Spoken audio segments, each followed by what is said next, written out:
Mas então eu separei para hoje, assim. Bom, a primeira vez que o Yuri me propôs trazer algo para o grupo de estudos já foi logo no começo. Só que na época, a minha pesquisa em relação à história à escola austríaca era muito mais primitiva e muito mais verde do que em relação hoje. Não porque eu não tivesse interesse no assunto, mas porque minha área de formação não é economia. Meu principal interesse por escola austríaca acaba não sendo também a Tech Economic, mas acaba sendo justamente aquela parte mais geral, assim, de teoria política prática, porque sempre gostei muito de entender a história dos movimentos políticos, a história das ideologias. E, na medida em que eu fui cavocando, até no próprio entendimento do a que pé andava o movimento libertário, e quanto mais eu ia descobrindo sobre o movimento libertário, mais eu ia compreendendo a singularidade que as contribuições da escola austríaca trouxeram para o movimento, foi onde eu comecei a conseguir ter algo mais sólido, mais consistente para contribuir. O Bill, que alguns aqui conhecem, e hoje a gente está escrevendo um livro junto sobre, fundamentalmente, os 500 anos de história do movimento libertário. Considerando, esticando um pouco mais a régua aí para os seus 700 anos, se a gente considerar que existiram escolas que foram fundamentais, escolas pré-libertárias de pensamentos, foram fundamentais para a formação do libertarianismo como sistema completo de crença. E a outra coisa que a gente aborda é justamente, percebendo então, qual é o papel fundamental que a escola austríaca teve para a resolução talvez de um dos principais problemas que o movimento libertário sofria, que é a ausência de um individualismo aplicado em todas as esferas no ambiente de estudo. Por quê? A gente teve casos excepcionais ao longo de todo o século XVIII e século XIX de pensadores libertários, de economistas libertários, que conseguiam defender uma radical economia baseada no princípio de livre concorrência, de livre mercado, mas ainda é pautado no paradigma clássico. Ou seja, aderindo ou de forma sutil ou de forma explícita às teorias de valor do trabalho. Aqui, quando a gente tem o contato com as obras libertárias pré-austríacas, como Lysander Spooner, como o Benjamin Tucker, por exemplo. Benjamin Tucker, que foi uma influência fundamental para o Rothbard, o Lysander Spooner, que cunhou o slogan que todos nós gostamos aqui, que imposto é roubo, né? Eram autores que, por estarem subsidiados nas teorias econômicas, por exemplo, de Smith e Ricardo, acabavam assumindo implicações socialistas desses pensamentos. No caso do Benjamin Tucker, a forma como ele, ao longo de boa parte da vida dele, até as 2 últimas décadas da vida dele, em que ele produziu atividade intelectual, ele defendia que aluguel enquadrava-se na definição de roubo, que lucro também era roubo, e posicionamentos que ele foi corrigindo mais tardiamente ao longo da vida e na medida em que o século XX entrava, e justamente essas discussões de caráter econômico começavam a ganhar um novo tônus, não? E fundamentalmente por causa de contribuições como a da teoria de valor subjetivo, do Menger, e depois melhor desenvolvida e estendida por Bawerk e por Mises.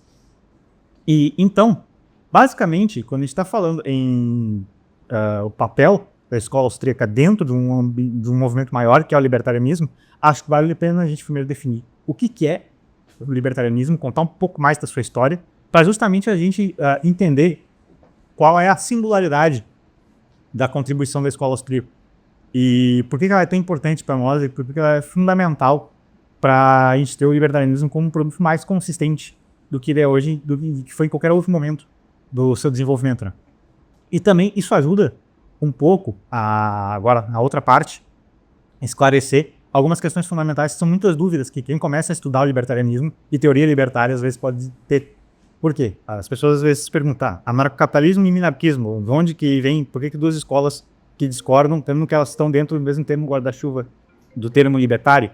Às vezes também a gente tem algumas considerações, pera aí, mas o Milton Friedman, a gente coloca ele nos estudos do libertarianismo, mas é um cara que defende imposto de renda negativo.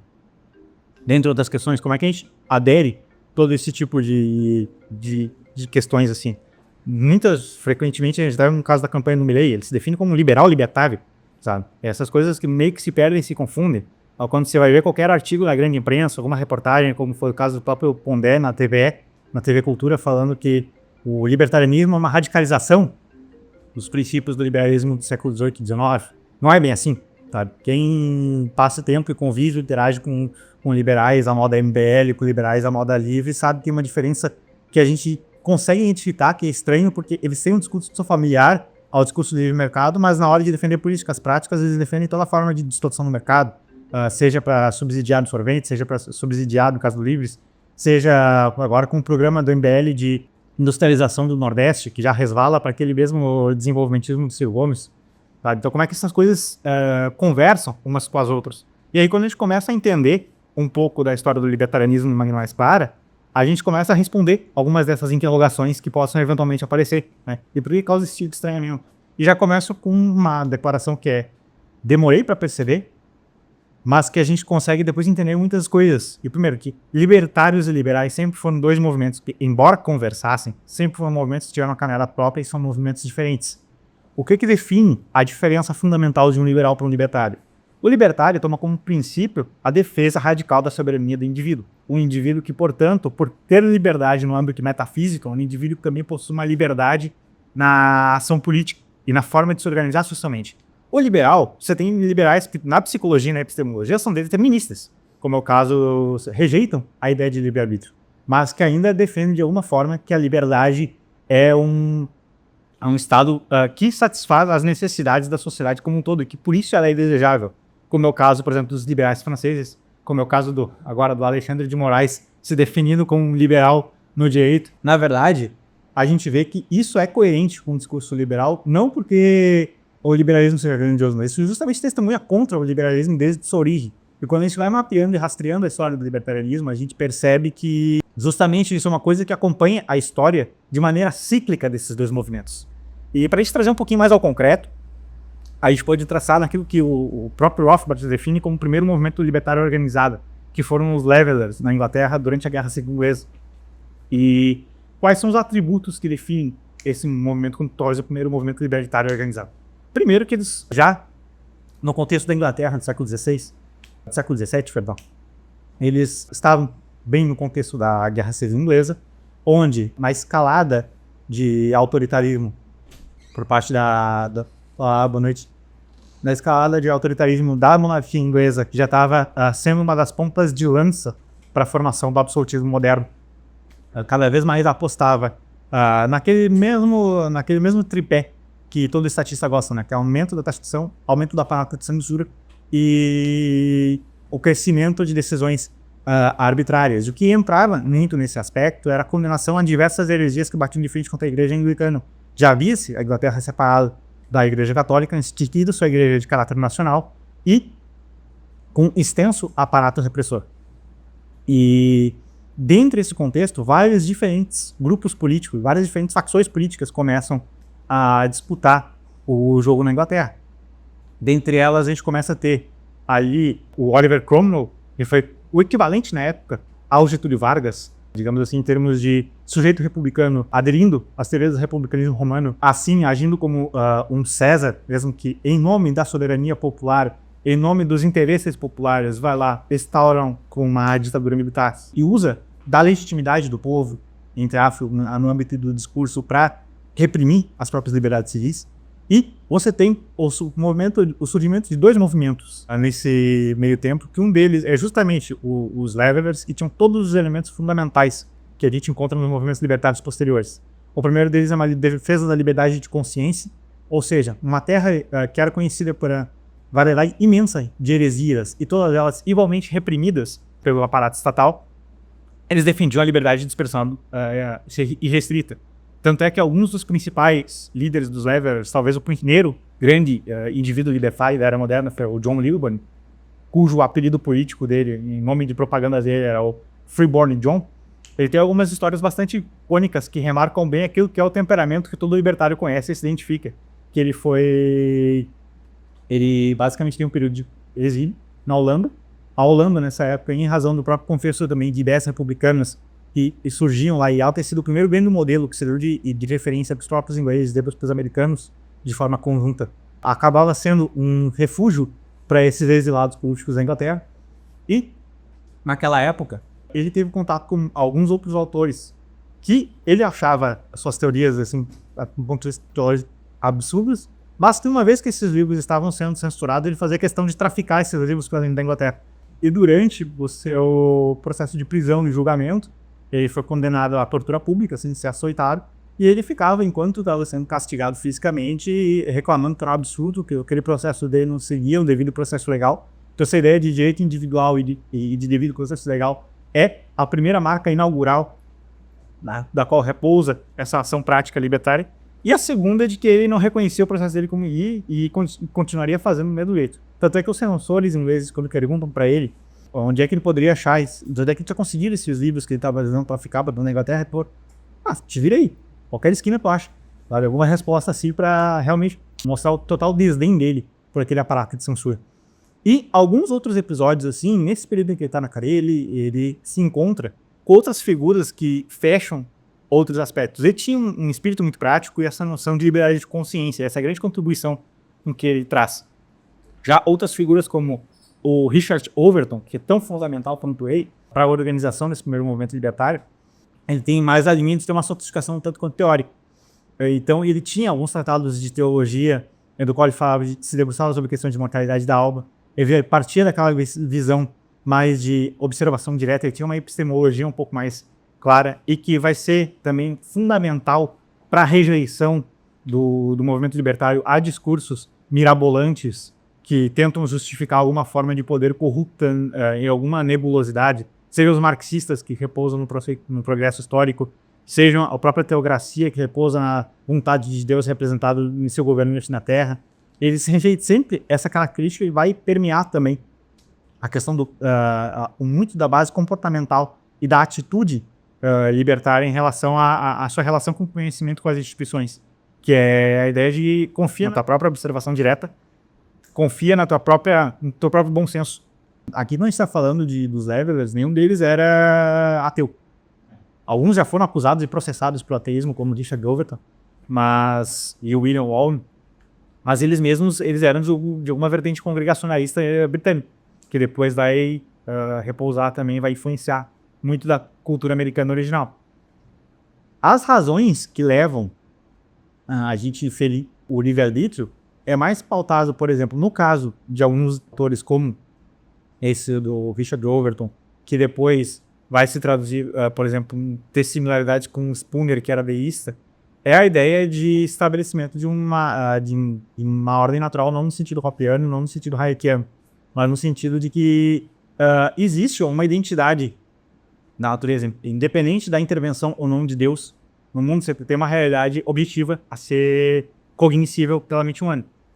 E isso, você vai observando a forma como os seres humanos interagem, são capazes de introspecção, são capazes de selecionar e focar entre os próprios pensamentos. Se isso existe alguma mão de Deus por trás, ou se é simplesmente dado, como no caso dos objetivistas, ou no caso dos deístas, que a própria perfeição do universo como um todo é a manifestação de Deus, sabe?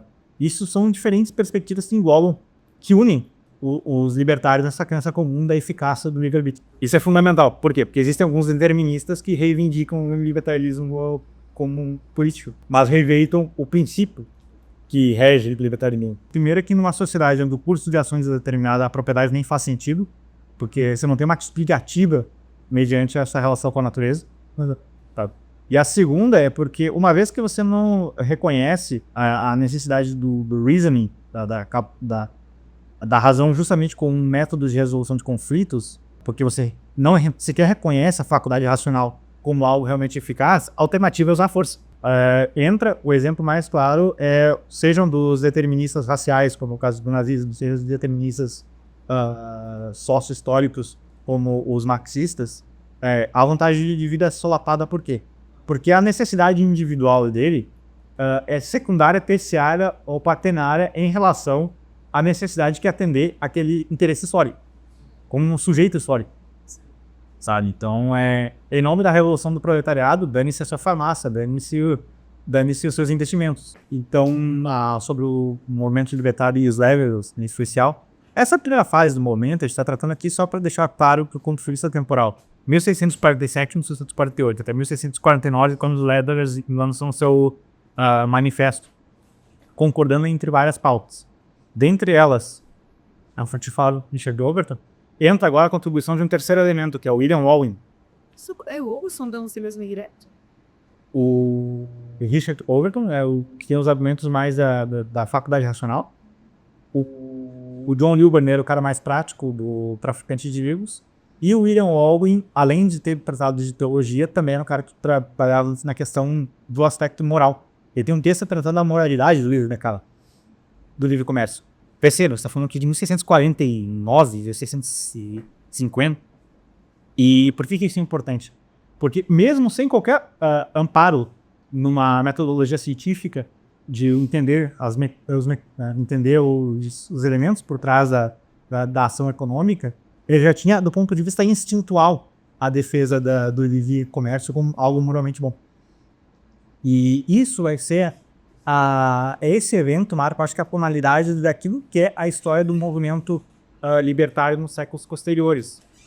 Libertários que foram educados em diferentes escolas de economia, em diferentes escolas de filosofia política, eram unidos pela crença comum, ainda que com sistemas de crenças tropeçantes, pela ideia de soberania do indivíduo e moralidade e benevolência do comércio, das atividades comerciais no âmbito individual.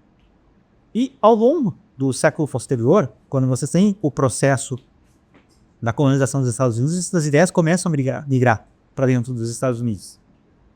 E migram como?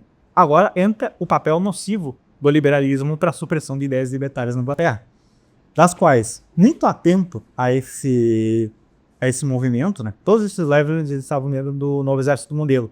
Dentre algumas coisas que eles defendiam, para além da moralidade do comércio, para além da liberdade de consciência, existiam também outros aspectos fundamentais. Primeiro, um republicanismo que jogasse a monarquia inglesa na lata do lixo.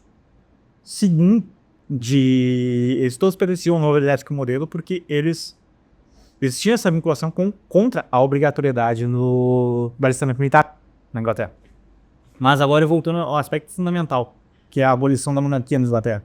Nesse meio processo, está surgindo uma figura que tem uma carreira pública bastante consolidada como Funça, e era subsidiado por um aristocrata britânico, o Ashley Newton Cooper, que depois vai ser conhecido como Conde de Shaftesbury, e que começa a carreira pública sendo um defensor adepto da censura, que é o John Locke. Como é que é a transição da figura do John Locke, onde alguém começa a carreira, um burocrata, começa a carreira como alguém que estava sendo fundamentalmente financiado por um cara que ele ia se tornar depois um grande aristocrata proprietário de escravos e Estados Unidos, passa a defender as ideias de vida, liberdade e propriedade.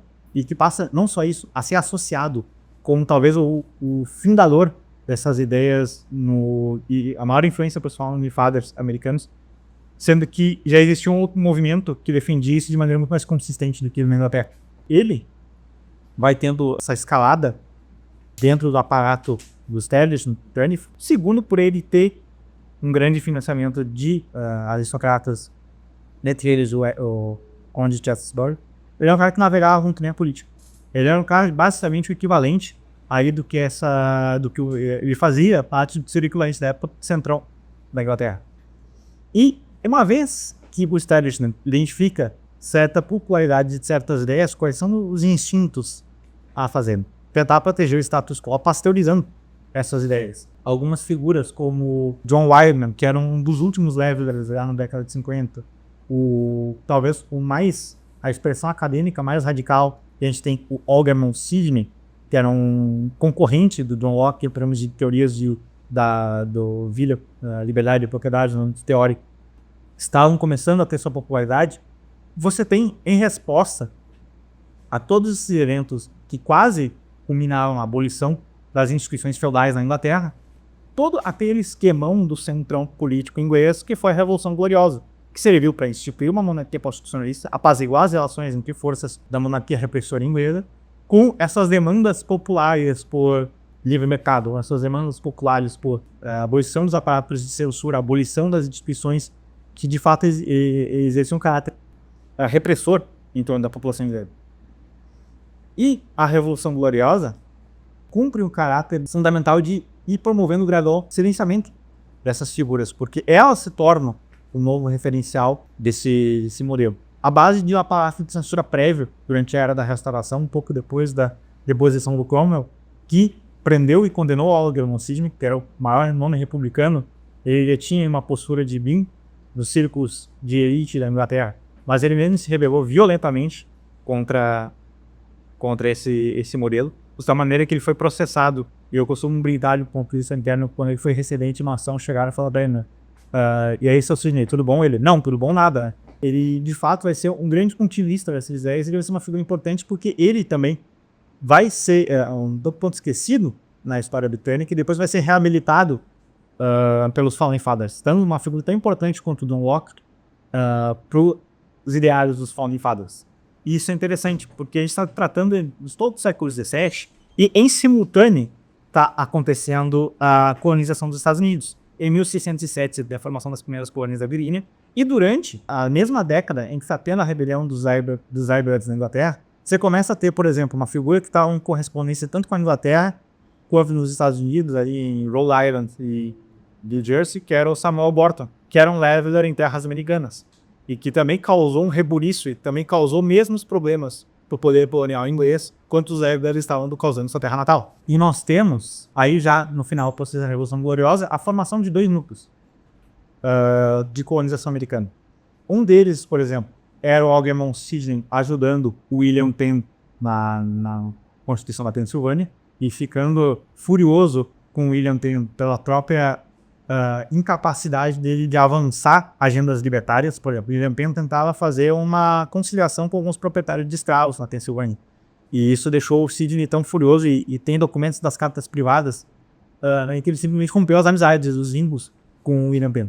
Enquanto isso, e terras mais ao sul dos Estados Unidos, na Carolina, John Locke estava ajudando o Conde de Shaftesbury a elaborar a Constituição da Carolina, que basicamente replicava o modelo feudal escravocrata inglês em terras liberais. E aqui mostra já um pouco que é a diferença entre o temperamento libertário e o temperamento liberal. Antes de qualquer discussão sofisticada, você vê, quem olha os dois autores, os dois textos, né, compara o segundo tratado do governo civil do Locke com considerações sobre o governo do Algernon Sidney, à exceção do republicanismo e da monarquia constitucional, a maior parte dos elementos parecem ser similares. Mas a prática que subsidia a diferença ideológica dos dois é muito mais profunda. E ao longo do século XVIII, os levelers foram cada vez mais se perdendo no imaginário, sendo mais citados em alguns casos, alguns processos específicos na Inglaterra, em terras coloniais, relativos à liberdade de imprensa e contra a censura. Mas quem vai assumindo a posição de destaque é esse liberalismo pasteurizado à moda de um modo, na Inglaterra. Que vai ser um problema posterior, porque na hora em que os Founding Fathers vão buscar arrancar necessidade teórica, e muitos deles acabam também, como é o caso do próprio Thomas Jefferson, que também era uma figura que era o equivalente em terras coloniais do que seria o Locke, sabe? A gente tem muito respeito pelo legado dos Founding Fathers, mas é interessante analisar e comparar a biografia de cada um deles em particular. Por exemplo, caras como o Jefferson, caras como o Hamilton, estavam muito mais próximos desses nossos políticos do central que a gente está conhecendo, sendo o Hamilton basicamente um Moreno Salles americano, sendo o Jefferson, Thomas Jefferson, sendo um cara que fazia grilagem de terra, usando a posição dele de diplomata para conseguir terra barata para a França, sabe? Mas, nesse processo, a gente tem outras figuras interessantíssimas. Dentre elas, o próprio Benjamin Franklin, que também escrevia, e você vê nas próprias teses de doutorado dele e artigos que ele publicava, ele tinha correspondências com intelectuais europeus discutindo a questão do livre-arbítrio, a liberdade de consciência, a eficácia da abolição. Você tem o Thomas Paine, que repousa bem aquele aspecto prático que a gente tem tanto no Hilbert, de observar aquilo que não precisa estar firula, não precisa de um discurso sofisticado. Aquilo que parece fazer sentido e é simples de entender, porque sim, faz sentido e é simples de entender. Isso é aplicado no âmbito da política. Aos tratados dele do Common Sense, que se tiver a oportunidade de ler, é um livro fenomenal para entender o quanto que o libertarianismo repousa no bom senso, common sense. Tudo aqui que a gente está falando de agora é de um libertarianismo pré-austríaco. Então, quais são alguns problemas que a gente começa a identificar nesse processo? No caso do Thomas Paine, ele acaba tendo algumas visões do que diz respeito à propriedade da terra e da própria questão do questão público que vão abrir precedentes para regulamentações posteriores nos Estados Unidos. De uma vez aberto esse precedente, a exemplo de ele era um cara que defendia um imposto pesado sobre a terra. Vai influenciar depois inclusive momentos de esquerda americanos, nesse sentido. Porque ele já resvalava nesse vício estatista pela ausência, por mais que tivesse a melhor das intenções, de uma perspectiva de qual é a origem da propriedade individual. Posterior a isso, a gente começa a ter, ao longo do século XVIII e XIX, a formação de mais um elemento que serve para confundir a perspectiva do que seja a defesa da liberdade e a causa da liberdade, que é a formação do liberalismo francês. Por exemplo, quem tem a oportunidade de pegar uma lista de estudos de liberalismo, ver misturado John Locke, ver misturado Rousseau, ver misturado uma série de autores, ver misturado Proudhon, ver misturado Bastiat, sabe, ver misturado toda essa bagunça, e fica a gente tentar entender qual é o cerne que fundamenta o ideal de liberdade, acaba sendo confuso. Qual é a principal diferença do liberalismo francês do liberalismo dos Founding Fathers, por exemplo? Os Founding Fathers tinham muita preocupação com a questão de limitar o poder da maioria. Isso nos documentos constitucionalistas dos Federalist Papers, tudo isso é muito claro. Enquanto o Rousseau e o liberalismo francês repousavam na ideia de cesarismo à moda século XIX, século XVIII, que lança as vagas do Napoleão. Napoleão é a consequência natural dos ideários franceses de liberalismo, ao banho de sangue da Revolução Francesa também, porque confiavam na figura do soberano a função e a missão de carregar a vontade inicial do povo, e que vai influenciar, não de graça, algumas ideias como a das lideranças socialistas marxistas do século XIX. Enquanto isso, o que a gente tinha de movimento libertário surgir concomitante? Novamente, na Inglaterra, teve a formação de alguns movimentos que não se identificavam com o liberalismo francês, dentre eles Thomas Watson. Para lembrar uma coisa importante, um pouco antes da Revolução Americana, está tendo, e que vai pautar muita discussão na Inglaterra, o lançamento da Riqueza das Nações, da Adam Smith, e que começa a incorporar o elemento da discussão econômica. E por que é importante essa discussão? Porque o Adam Smith, junto com os outros economistas como o Ricardo, vão incorporar no âmbito da discussão a própria questão do valor do trabalho. Isso vai pautar toda a discussão liberal, libertária e abre precedentes e socialistas discutindo a questão de se o fruto do meu trabalho é meu, como que funciona, trabalho em que sentido, né? Sendo a radicalização dos princípios marxistas que trabalhar para outra pessoa, patrão é roubo, à medida em que o fruto do teu trabalho tu misturou o teu trabalho com a maquinário, ou o produto do teu trabalho é teu. Dentre outras questões, começa a surgir algumas figuras mais dotadas de honestidade intelectual, como é o Thomas Watson, que apesar de se indicar como socialista, tem uns tratados de defesa mais radicais do livre comércio, lições de economia política popular, onde, inclusive, o Rothbard, no segundo volume dele de História do Financiamento Econômico, tece inúmeros elogios. E você começa a perceber, quando você lê em perspectiva, qual era a visão do Rothbard positiva do Bukowski. E quando você começa a ler alguns argumentos do Boston nesse livro, você começa a perceber onde o Rothbard vai incorporando alguns elementos não austríacos, mas libertários dentro da sua visão política. Dentre elas, o Rossi, né, alguns argumentos ressoam muito parecido com o do Rothbard, dentre eles de que a inflação é uma forma de imposto sutil. Eu suspeito que, colocado nesses termos, eu não tenho um texto de Mises em que ele fala exatamente nesses termos. Não tem um texto de autores austríacos para Rothbard. Eu acho que esse caráter mais de denunciar como imposto, que, portanto, roubo, vem justamente dessa tradição não austríaca de libertarianismo, mas que consegue fazer essa síntese. Desde outras coisas que estão sensacionais do Boston, e começa a analisar a origem do papel moeda inflacionário. Ele remonta isso na China mongol, e ele se deu isso como um dos mais claros exemplos de barbarismo anticivilizacionais. A inflação, impressão de papel moeda como um dos elementos mais anticivilizatórios que existem. E esse acaba sendo um elemento fundamental para a gente começar a entender como que é a formação aqui, escola política, não econômica, o Rothbard se forma, e contribui de forma singular para elevar a discussão ao CIDIF, no âmbito da escola CIDIF. E Assim, a gente começa a ter, em simultâneo, a formação de outros movimentos. E pega essa literatura que está ocorrendo na Inglaterra, a gente tem o Thomas Wolski sendo associado, apesar de se indicar como socialista na época, estão associando a ligas antiprotecionistas, né?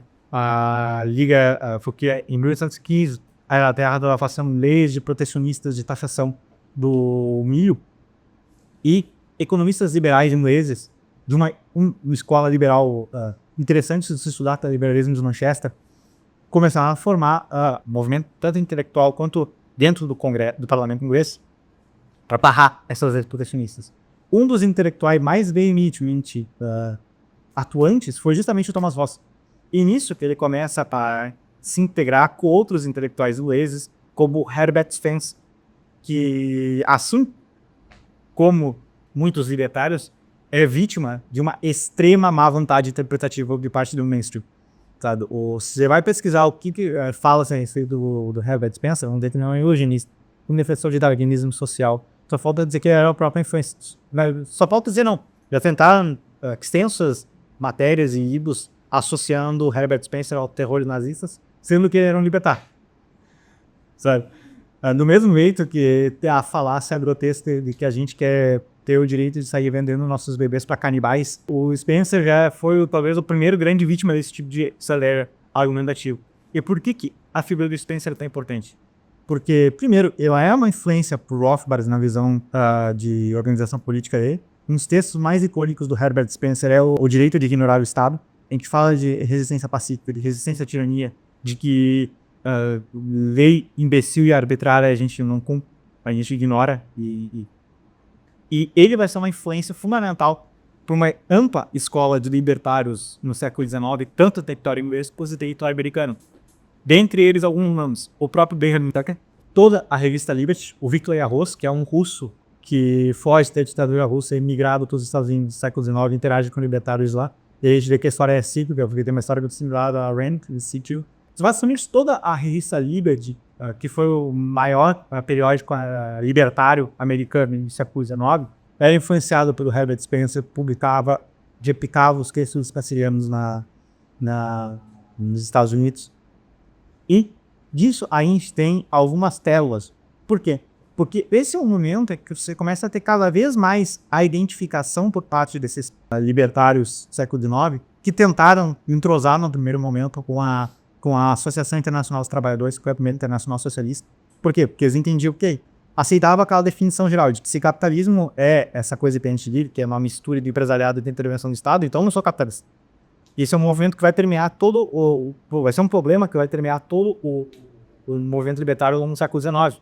Com algumas exceções, como alguns spencerianos ingleses, são dignos de nota, como Oberon Herbert e o Wordsworth Donaldson.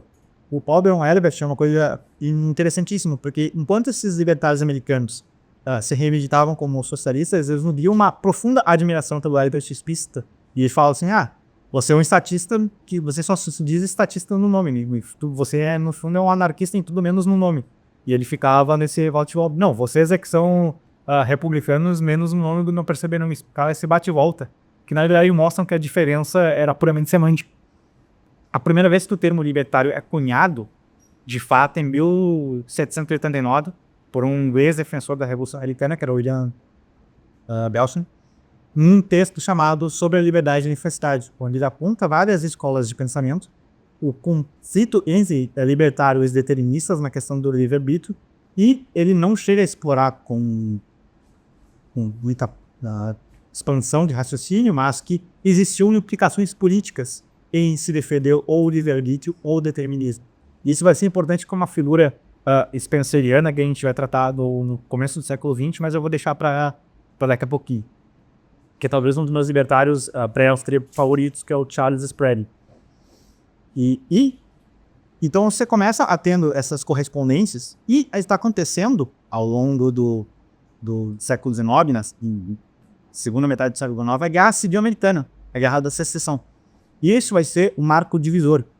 Justamente, primeiro, a gente tem a publicação do Desobediência Civil, do Harry Davis Thoreau, um pouco antes da própria Guerra Civil ainda, vinculada à guerra com o México, relativa à anexação de territórios como a República do Texas, que estava querendo se separar Começa como um território mexicano, com o governo mexicano convidando proprietários americanos que estavam querendo fugir do governo americano.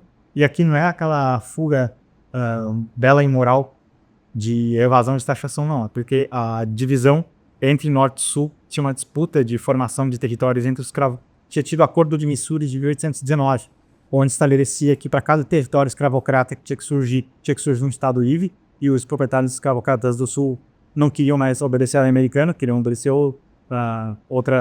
reportar essa outra parte legal. E quando o México começa a querer abolir a escravidão, os próprios proprietários de escravos texanos também tentam se separar do México e se incorporar aos estados escravocratas do sul dos Estados Unidos. E o desdobramento político que vai acirrando essas tensões entre estados escravocratas e estados livres promove algumas ações diretas libertárias interessantíssimas, que é libertários sulistas ajudando a levar escravos para os estados do norte para que eles conseguissem cidadania livre. A segunda coisa é que começa a ter a produção de textos como o do Spurgeon, defendendo a inconstitucionalidade da escravidão. E aqui os democratas não só foram a base para a Ku Klux Klan no século XIX, como no século XX eles foram os maiores defensores das políticas higienistas e de esterilização da população negra disfarçada de preocupação com o controle de natalidade.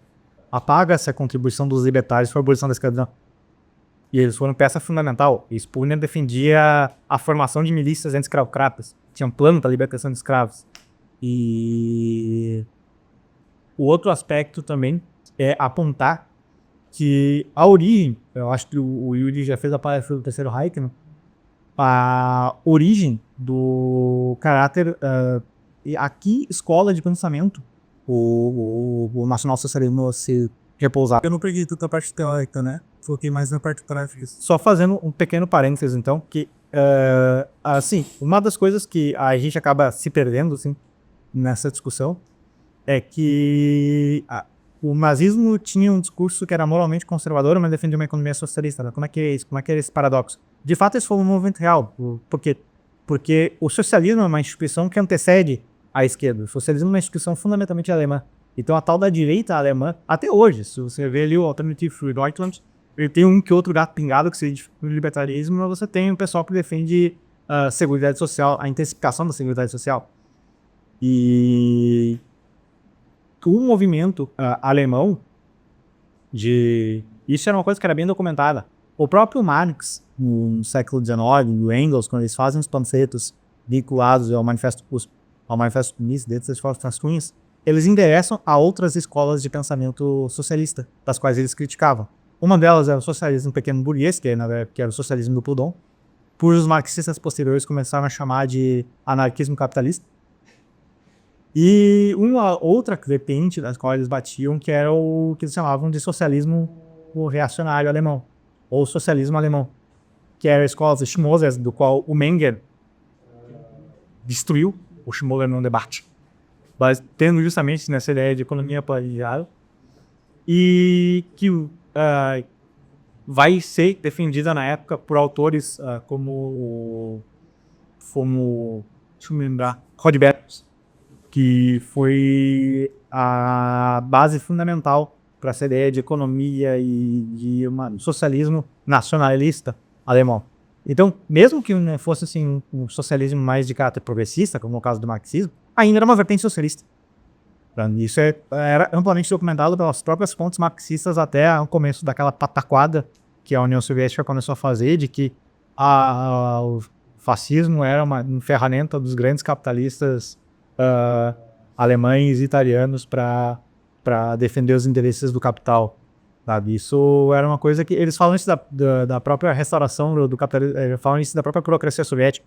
Trotskistas acusam os stalinistas de serem capitalistas, depois os maoístas de serem capitalistas. Isso é papo de doido que eles mesmos se pegam, mas é só apontar para as fontes primárias. Eu até posso postar lá depois de que até antes da virada do nazismo, assim, de começar a ter a União Soviética, o nacionalsocialismo era reconhecido como uma vertente socialista. Mesmo os próprios socialistas, uma vertente eles não gostavam, e um dos marxistas, uma vertente que não gostavam, nas vertentes que eles disputavam, o interesse da classe trabalhadora, mas ainda reconheceu como uma vertente socialista. Eu vejo o fascismo, porque eu vejo o nazismo e o fascismo tem umas diferenças ideológicas, eles se vieram de forma pragmática, mas o fascismo é muito mais o maquiavelismo italiano com esteroides, assim. E repousa muito nessa ideia de... Até que o Mussolini negociou com todas as máfias possíveis e imagináveis do território italiano. Ele demora para ter um programa ideológico consistente.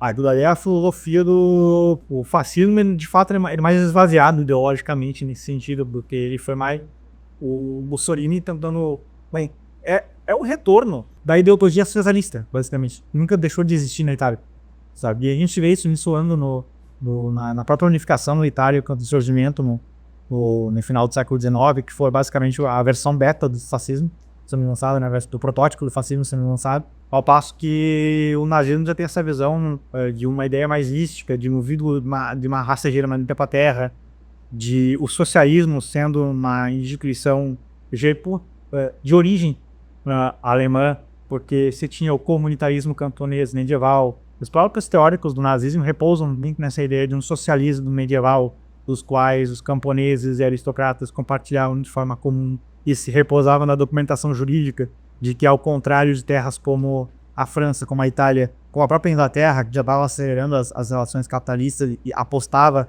no capital como uma ferramenta de unificar processos econômicos, a Alemanha tinha a glória e o mérito de ainda ter seus camponeses vinculados ao seu trabalho artesanal com a terra, toda essa baboseira, que no fim das contas era o que repousava a ideia de comunidade racial germânica unido, né? Mas, voltando voltando aos 10 minutos atrás, e que a gente estava falando do desenvolvimento de libertarianismo no século XIX, a gente tem nesse período a formação de alguns outros movimentos que são dignos de nota, porque eles conversam com esse primeiro grande esforço de entender não só o laissez-faire como um instinto, mas também como um modelo econômico que funciona, né? A gente começa a ter alguns textos econômicos do Spurgeon nesse sentido, alguns textos econômicos do Benjamin Duncan, mas quem realmente dá estofo para esse movimento possa se desenvolver são alguns dos nossos Johnny Mesh menos esperava poder ver uma contribuição, que é na França, com Cartillon, que era muito influenciado e que o Rothbard cita como uma grande diferença, e mais consistentemente o Bastiat. O Bastiat tendo não só uma atuação teórica, na verdade ele foi a ação política dele, ele tentou, ele foi uns participou para e trocava apartamentos com o pessoal da Liga Antitarifária. Veio uma ação prática tanto no parâmetro francês quanto inserindo de auxílio de minha ideia teórica, que de fato era no sentido de avançar a liberdade econômica, não só a liberdade política. Tanto é que tem umas cartas dele que são fundamentais, que são as discussões dele com Proudhon a respeito de questões de libertar do juros, o papel do juros e do capital na economia. Porque o Proudhon é uma figura tanto quanto interessante, porque o pessoal de esquerda adora citar o propriedade é roubo do Proudhon, mas se esquece da frase seguinte de propriedade é liberdade. E então você vai ver as cartas privadas do Proudhon mais pro fim da vida e indignado com o pessoal da esquerda da época, dizer, pô, você não entendeu nada porque nunca foi do meu objetivo tentar eliminar a propriedade ou aumentar a taxação ou regulamentar qualquer atividade comercial. Para mim o capital tem que ser livre, para mim as atividades econômicas têm que continuar sendo livres, indignado. E cada vez mais esse movimento americano mistura entre as coisas influências, Bastiat, Proudhon, o Algernon Sidney, eles vão cada vez mais se encaminhar para aquilo que vem a ser posteriormente o anarcocapitalismo, embora não se reconhecesse por esse nome. Alguns eventos interessantes. Se na década de 80 e 90 do século XIX, o Benjamin Tucker dizia que aluguel, juros, lucro era bobo, quando ele está quase morrendo no final dos anos 20 do século XX, ele fala, bom, o capitalismo ao menos é tolerável, o socialismo e o comunismo não pode se dizer o mesmo. Começam a surgir, junto, além desse reconhecimento, a gente tem talvez um debate mais icônico que a gente tem nesse processo, que é o debate entre a Volta Heidegger, que era talvez a maior anarquista individualista americana do final do século XIX, contra a Rosa Slobodinsky, que era uma anarcocomunista. E nesse texto, assim, é um debate interessantíssimo, porque a Rosa Slobodinsky já começa assim, eu te conheço, tu né? Fala defensora do anarquismo capitalista, isso em 1891. E ela fala, se tu quiser me chamar assim, beleza, então eu sou anarquista capitalista, então. E ela começa a defender o livre capital, começa a defender ali.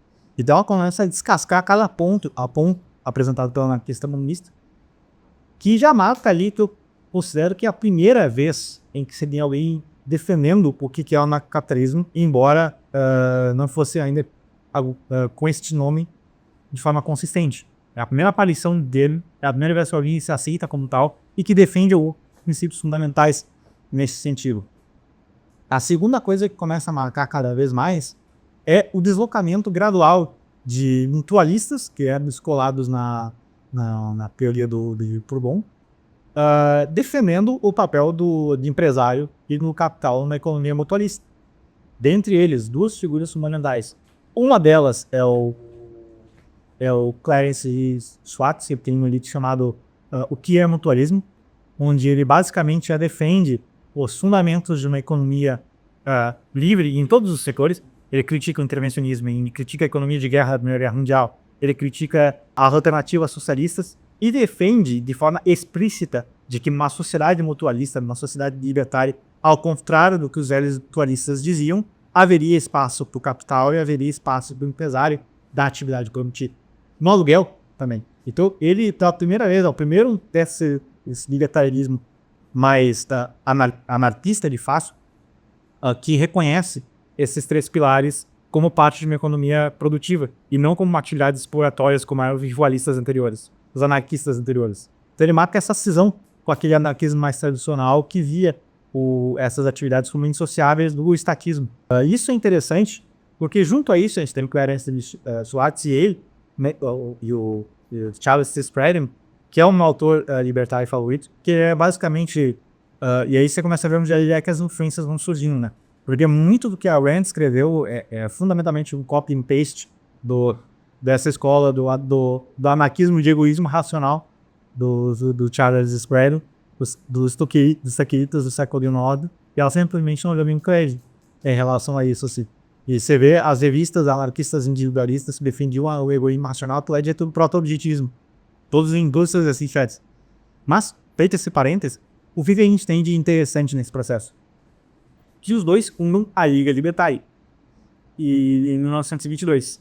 E a Liga Libertária vai ser uma influência para duas figuras que já começam a se aproximar do Rothbard de forma direta.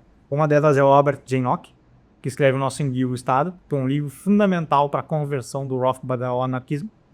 E o outro é o Maintenance, que é um polemista por excelência, também é anarquista individualista e que também vai ser outra influência gritante pro Rothbard. E aqui, agora a gente está entrando na conversa aqui do Rothbard, a gente vai tratar como que as contribuições da escola austríaca ajudam a resolver essa questão. Essas questões que ficaram de contas abertas dos movimentos libertários pré-austríacos. A primeira questão assim, que o que carecia a esses libertários pré-austríacos? Essa visão de individualismo metodológico aplicado à economia. Eles vão bem entender o individualismo do ponto de vista do âmbito metafísico, do âmbito da ciência política, mas ainda repousavam em interesse controle do trabalho, e cuja base repousa a uma forma de concepção de economia que repousa no coletivismo. A segunda questão fundamental é que ele começa a sofisticar o nível da discussão, justamente porque o Rothbard era um intelectual brilhante, um pesquisador compulsivo, ele conseguiu fazer o trabalho de melhorar a ação humana. Então, ele consegue pegar a ação humana e consegue reconstituir os argumentos para formar o homem, a economia e Estado. E com base nisso, ele vai fazendo um fio condutor que junta ciência política e ciência econômica, mostrando não só a forma como o indivíduo valora, como que o indivíduo age economicamente e como que o indivíduo se organiza politicamente, e como essas três coisas estão conectadas no mesmo fio condutor. Ele consegue fazer essa integração profundamente adequada desses elementos. O Rothbard, ele já começa o primeiro capítulo falando da praxeologia. A partir desse capítulo é que vocês vão entender todo o resto. Então, ela é o alicerce para fundamentar a percepção de como que é do indivíduo, mais em termos do ponto de vista de exposição. Ele consegue fazer, Mises, pelo menos minha leitura pessoal, que ele tem uma argumentação mais circular, no certo sentido. Parte de administrações gerais das cadeiras vai estruturar as bases da praxeologia, depois ele volta para as aplicações práticas, depois ele termina ainda com outros grandes distorções. O Laffer vai pegando pela mão, premissa a premissa, e vai mostrando de como um ponto singular de que o ser humano faz a escolha racionais, age de forma propositada, vai se escondindo para, ele age de forma propositada. Então ele busca satisfazer suas necessidades, mas ele encontra com outras pessoas que estão satisfazendo suas necessidades. Ele tem duas formas de resolver isso. Uma delas é pela cooperação, outra forma pelo conflito. O que acontece se duas pessoas começam a cooperar? O que acontece se uma terceira pessoa entrar nesse mecanismo de cooperação? Então ele vai construir esse building blocks do indivíduo à economia integrada, que é fantástico. E depois ainda termina mostrando como que as distorções das regulamentações estatais vão distorcendo cada um desses mecanismos distintivos. Desde uma coisa básica como a preferência temporal até uma crise de bolha estourando por causa desses desalinhamentos de expectativas, por erros de formação. E é uma coisa que é interessante, porque como é que o Rothbard chega nesses anarquistas individualistas do século XIX, depois cavoca um pouquinho mais, chega no século XVIII, cavoca um pouquinho mais, chega nos levelers do século XVII. Uma figura excepcional, que eu acho que o Rufus e o David já aparecem, que é o Karl Hess. Ele foi um assessor político de diferentes políticos, ele escreveu os discursos do Gary Goldwater quando ele saiu para candidato à presidência, ele tem daquelas frases maravilhosas que enfim, ele tem uma frase remontando Cícero que basicamente ele defende que a radicalização na defesa da justiça e da liberdade não é um erro, não é um vício de cima ver por isso. E o Karl Hess tem uma outra frase que eu acho muito boa, que é: de todos os erros que me poderia ter cometido na trajetória política, nenhum deles foi ser democrata. E o Hess é um cara que me vem desse criticismo, no qual ele conhecia muito da teoria política do anarquismo de Varese do século XIX, mas ele não conhecia a questão econômica. Então, os dois, quando cooperaram, fez uma receita explosiva.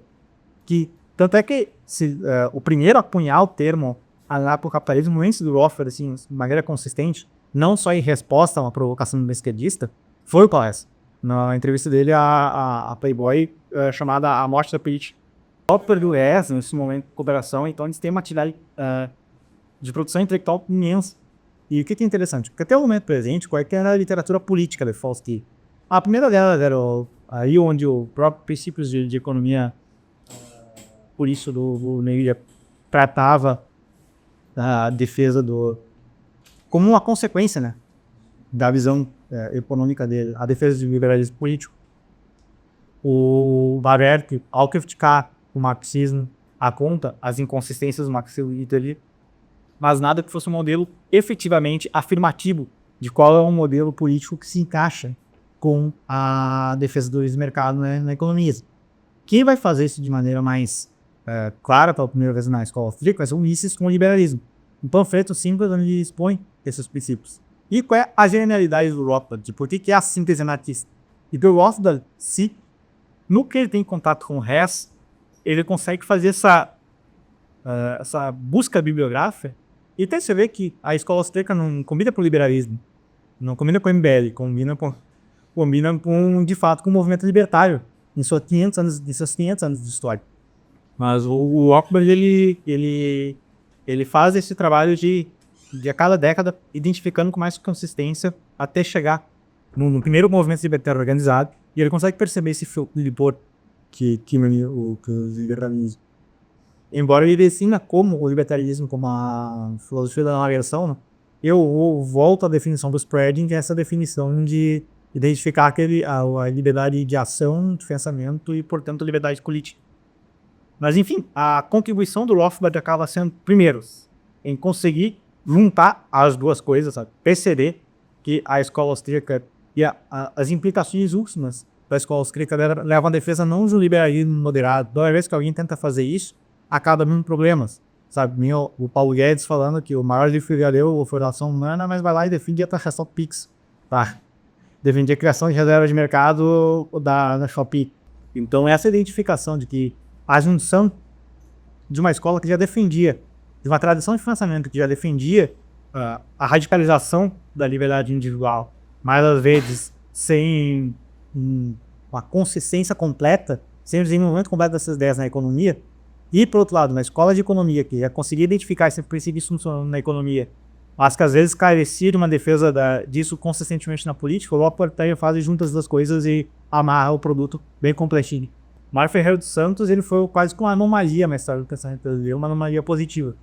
Porque, em paralelo, existiam dois caras que falavam de escola austríaca do Brasil nos anos 30. Ou seja, não falavam de Mises, falavam da geração das gerações anteriores. Menger e Waver.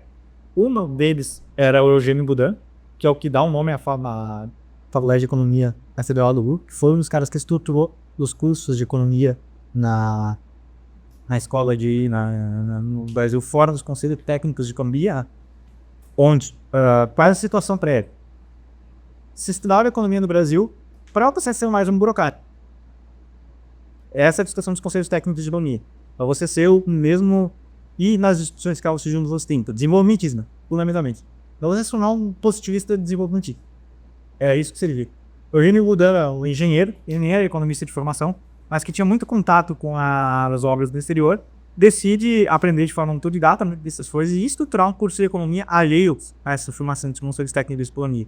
E aí, nisso, ele foi misturando entre autores clássicos e neoclássicos, e entre os austríacos, Menger e Bader, e ele chega a defender algumas implicações austríacas, por exemplo, no debate dele contra dois desenvolvimentistas, dos quais ele teve uns debates históricos na academia brasileira, e que justamente nos anos 30 e 40, no auge do vaguismo, no auge das ideias de desenvolvimento e de estaxização de indústrias estratégicas, setores estratégicos, ele vai lá e aponta quais são as implicações econômicas graves. A segunda questão que ele aponta, ele tem um tratado curto que fala sobre o problema do desenvolvimento do Brasil em razão da inflação. Chama-se inflação. E ele analisa o vício do Brasil e por que o Brasil sempre entra em crise inflacionária de forma periódica. Dessa tradição no Rio de Janeiro se perdeu, né? Tipo, alguém falou alguma coisa, ficou na história. Nunca se consolidou no século XX como uma tradição, de fato. Assim. A gente teve alguns rompantes, como por exemplo em Minas Gerais, no final do século XVIII, teve uma conferência mineira, onde um dos inconfidentes trocava cartas com Thomas Jefferson. Isso é bem interessante. No começo do século XX, teve essa mistura de argumentos austríacos, mas ainda com liberalismo, como no caso de Eugênio Boudin, que implicou em passação de pano para o desenvolvimento para o regime militar, porque tinha uma modificação pessoal, ideológica no regime militar. E a outra questão, e aí que entra a pergunta do Yuri, que é o Mário Ferreira dos Santos, que também ele vem na era onde o anarquismo é ensinado no Brasil pela via dos sindicalistas operários. Então ele conseguiu, pela sua própria integridade intelectual, estudar alguns autores alheios à própria discussão do anarquismo no Brasil e incorporar, mencionar os austríacos. Os austríacos não eram uma influência direta para ele. Onde Mário Ferreira dos Santos cita os austríacos? Nos textos dele de economia, como uma das escolas de economia que existem. A visão econômica do Mário Ferreira dos Santos ainda era pautada por aquele mesmo problema que os anarquistas e liberalistas tinham pré-austríaco, que é anterior a essa síntese que o Rothbard faz de resolução dos problemas externos do. E aí entra que o momento peculiar que a gente entra é porque é impossível já pegar o produto disso. E aí entra a você, o filme foi parte, você tendo a oportunidade de estar do cara que ajudou a introduzir essa literatura no Brasil. Na época em que libertário discutindo, era 6, 7 cabeças numa comunidade do Putin. Mas assim, a fala que eu tinha pra isso era isso. A gente entender o papel singular do Rothbard para a formação desse libertarianismo mais complexo que a gente tem hoje.